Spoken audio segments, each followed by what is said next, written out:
Hello guys! Welcome again to my YouTube channel, Aura Slide TV. Ngayon po ay ang akin pong ipapakita sa inyo ay kung paano ang pagtabas ng blouse o uniform sa pamamagitan po ng aking Mami Gagay. Yan po ang kanyang talent at siyang business na rin po. Pero bago po ang lahat, kung hindi pa po kayo nakaka-subscribe sa aking YouTube channel, please subscribe. Paki-like na rin po at paki-share na rin po. At dito po ay matututunan natin kung paano ang pag-cut ng isang blouse o uniform. God bless po sa panonood. Maganda rin. Sabi ko nga kay Diding, maganda siya. Gusto niya matutulong Diding. Ang repair kasi, mas malaki ang dita. Repair. Repair. Tuturuan ko siya sa Diding. Para may income na gusto niya. Mahirap pag walang income?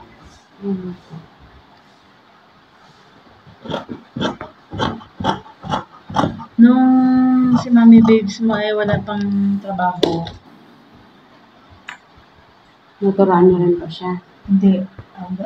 Nag-ano siya, nagbabalot siya, nagbayad siya. 5 piso. Sulatan niya ang plastic. Makaipin din siya. Baka nagbubuto-buto siya.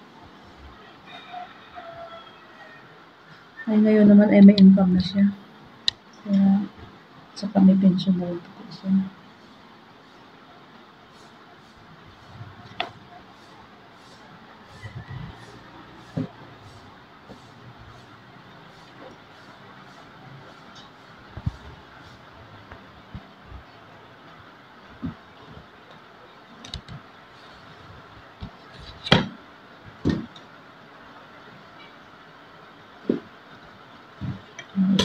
Line.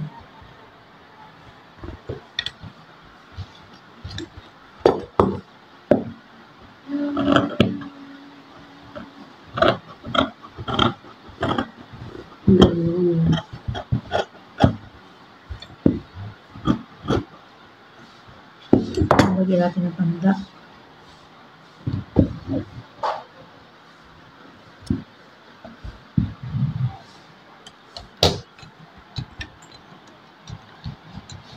Kasi wala ng pattern ito, direct na yung aking puhuhit pagsusukat. Iba kasi nagpa-pattern pa ng Manila paper. Very consuming time pa kagano'n. Ang arm ko nito ay 16. Kaya susukatin natin. Divided by 2. Lalabas ay 8.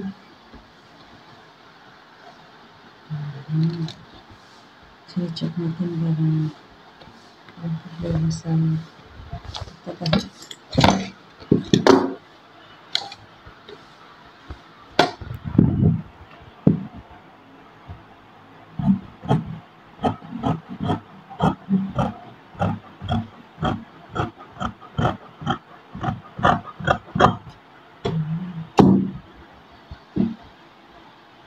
Itong pattern ko na ito ay back part.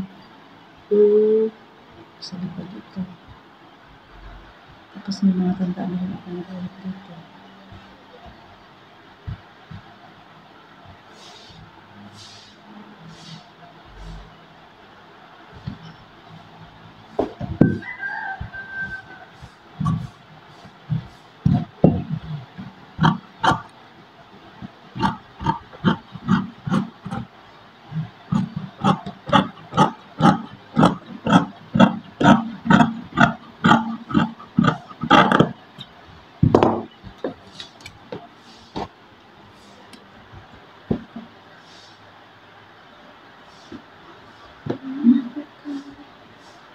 Tawag dito, tailored pencil.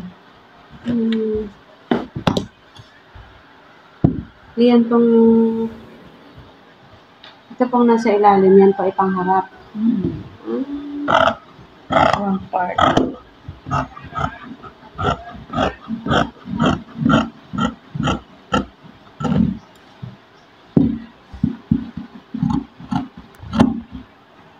ulit natin. Lagyan natin ng mark. Ito ay para sa facing, hangganan. Ayun.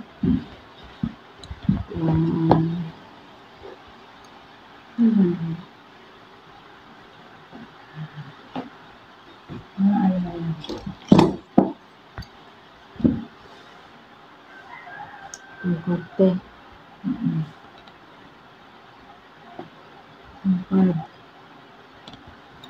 Para sa hips. Para makita yung kasaiksihan. Tapos yan na ano pa yan, binubura po. Ang ito, Yung sulat. nabubura yan. Ah. Lalo yung ibang kulay. Pag plansya mo, nawawala na. Pero itong black parang hindi. Nag-order nga ako ng order ko ay blue. Blue? Blue, kulay blue. Itatry ko kung ma-erase agad siya pag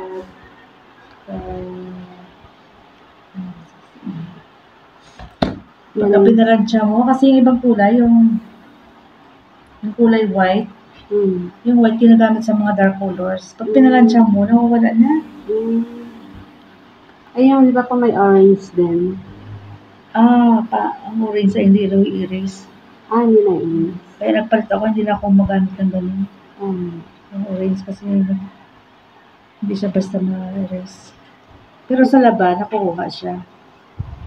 Paglaban mo. Ito ay tax. Ang ginuguhit ko ngayon tax. Ito ang tawag dito.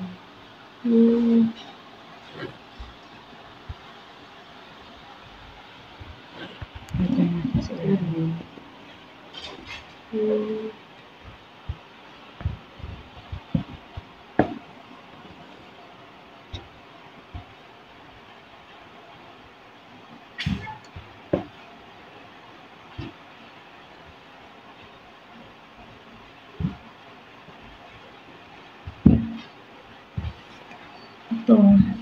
ito yung buhos ko ngayon para sa pakot.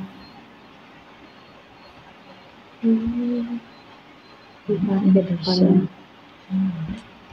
Iba siyang pakot. Ang nilalagay namin ngayon ay American pakot.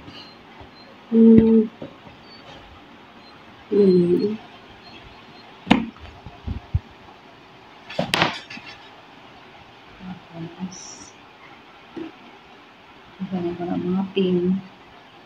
Bibiapin ko na. Di ba ito sa gitna?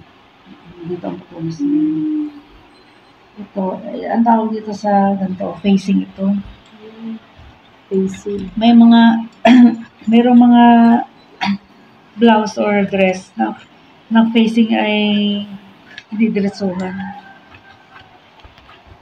So, separate po yung facing.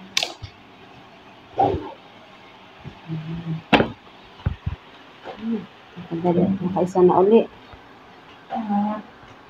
Ito yung aking blusa.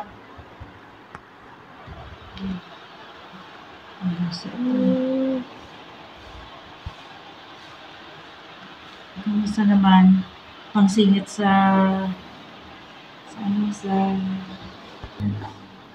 pangsingit siya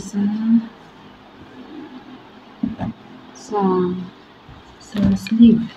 Lower sleeve. Bakit ko ngayon. Paano ang paggawa ng sleeve? May pattern po kayo. Para mabilisan ang trabaho.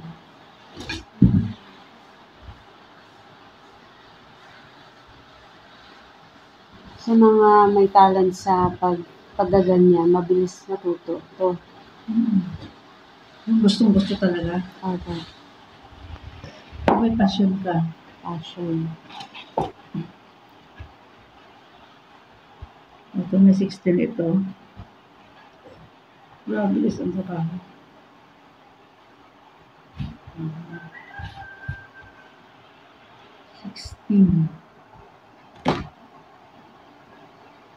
Dahil dalawang sleeve, tutupin natin ito.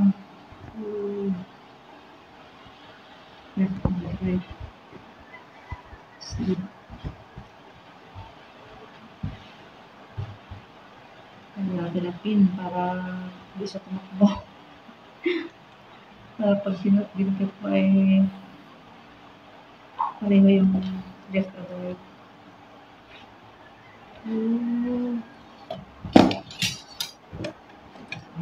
Manggas. Yes.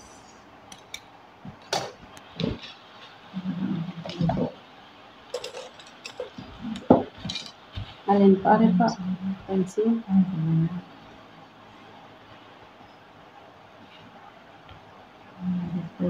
Sa 16. Ay, palampas ah. Ano ito ba? 16. 7 and a half. Ang bata ang pala niya. Tapos, may number na rito sa kuno. 11 and a half.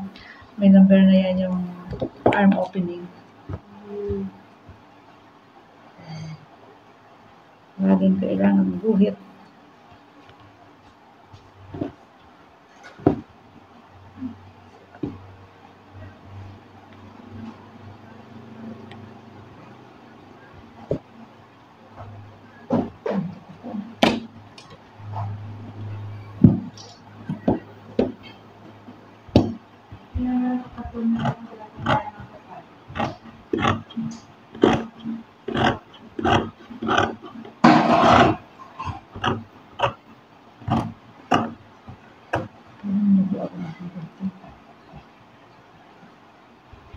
Yung ganda niya talagang ano. Pangit siya pag nahulog. Pag nahulog yung gunting, nawawalan talaga. Nagkakaroon siya ng... Ay, gano'n. Oo, nagkakaroon siya ng... Kung dito ang sa Bisaya, ibingaw.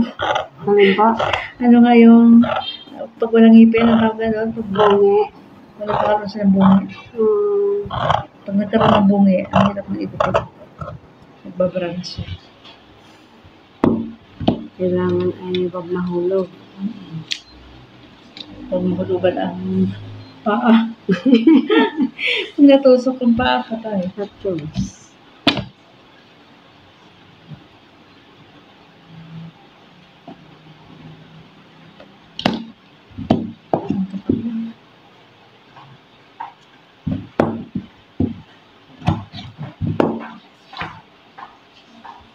Ito, ginugitan ito para mark ito para sa pagpantay ng malahi.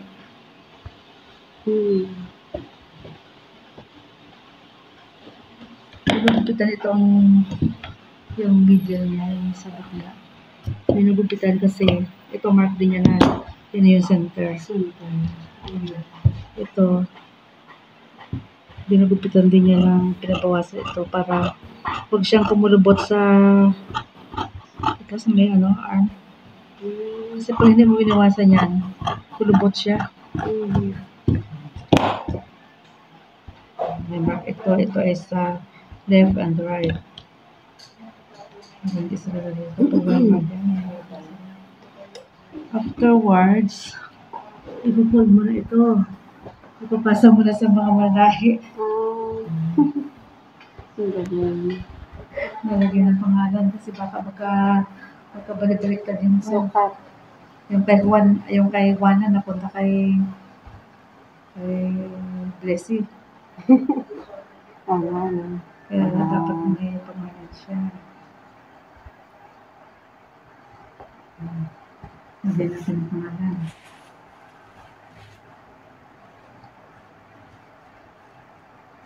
Baka sa... May-ari na po nito ng blog si Julia. Baka sa pag-vlog ko nito dumami ang views. Si Region Unti pala. Region Unti. Ay, maraming nag-uwi dito sa akin. Siya nga pala guys, merong dress and tailoring shop. Ang aking Mami Gagay, ang pangalan ay Rose of Sharon. Kung kayo po ay nasa San Aquilino, Ross, Oriental, Mindoro, malapit po kayo, pwede nyo pong puntahan. Madali na. Let's go sa patahian ni Mami Gagay. Ito yung people. Ito na sila. Ito yung tayo kumbe. Lumamalansa si Nana, si Tita. Ayun, ito na yung mga tahi na. Lumamalansa pa. Kinis na kinis.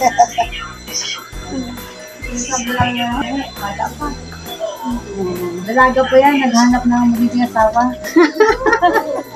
Ay, ito na yung ready. Siya si Zane. Hello, Zane.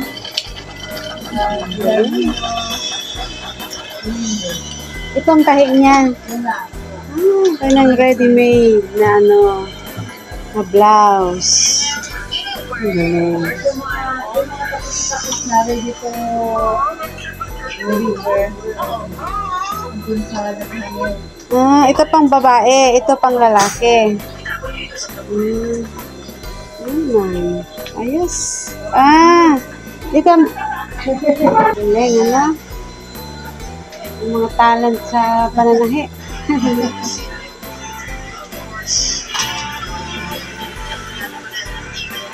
Ate, ano pangalan po? Stephanie po. Hello po. Ay, siya naman, pants naman. Once po, mapaplan siya ng files. Ano ka nagbubutones? Okay po. Thank you po. Ito pala yung mga